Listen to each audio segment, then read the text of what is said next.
বিশ্বের বর্তমান যে হিংসাত্মক রাজনীতি চলমান, এতে করে বিভিন্ন দেশে সহিংসতা লেগেই চলছে।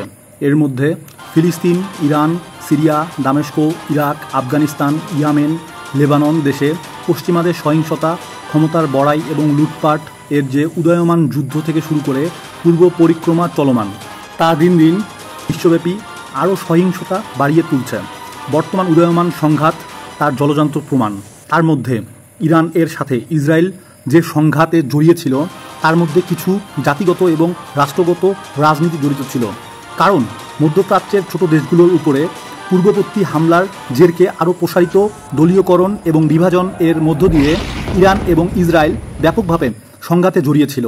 যদিও বা মধ্যপ্রাচ্যের ছোট দেশগুলো চেয়েছিল পৃথিবীর দ্বিতীয় বৃহৎ মুসলিম ক্ষমতাধর রাষ্ট্র ইরান পশ্চিমাদের সহিংসতা, বর্বরতা এবং দখল করার প্রচেষ্টাকে প্রতিহত করবেই, অথচ ইরান মধ্যপ্রাচ্যের ক্ষমতা এবং আশার উপরে পানি ঢেলে দিয়েছে। তার প্রতিক্রিয়ায় ইরান তার মিত্র দেশগুলোর সমর্থন হারিয়েছিল। তারপরেও উদীয়মান যুদ্ধে যখন ইসরায়েল ইরান এর সাথে পরাজিত হওয়ার উপক্রম, তখন মিত্র দেশগুলো যেমন রাশিয়া, চায়না, ইয়েমেন, দামেস্কো, পাকিস্তান, উত্তর কোরিয়া বিশেষভাবে সহযোগিতা করতে চেয়েছিল। তার মধ্যে ইয়েমেন, তুরস্ক, দামেস্কো সরাসরি যুদ্ধে অংশগ্রহণ করার চেষ্টা করেছিল তাদের ক্ষমতা অনুযায়ী।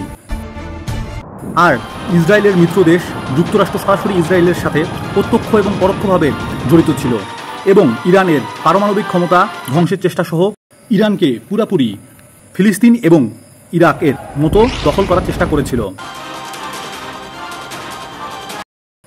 যেই যুক্তরাষ্ট্র সরাসরি ইসরায়েলকে মদদ দিয়েছিল, সেই ট্রাম্প প্রশাসন ইসরায়েলকে দিয়ে যুদ্ধ বন্ধ করিয়েছে। তাই বর্তমান ইরানের মিত্র দেশগুলো তাদের সহযোগিতার হাত বাড়িয়ে দিয়েছে এবং ইরানের ক্ষমতাকে আরও প্রসারিত করেছে।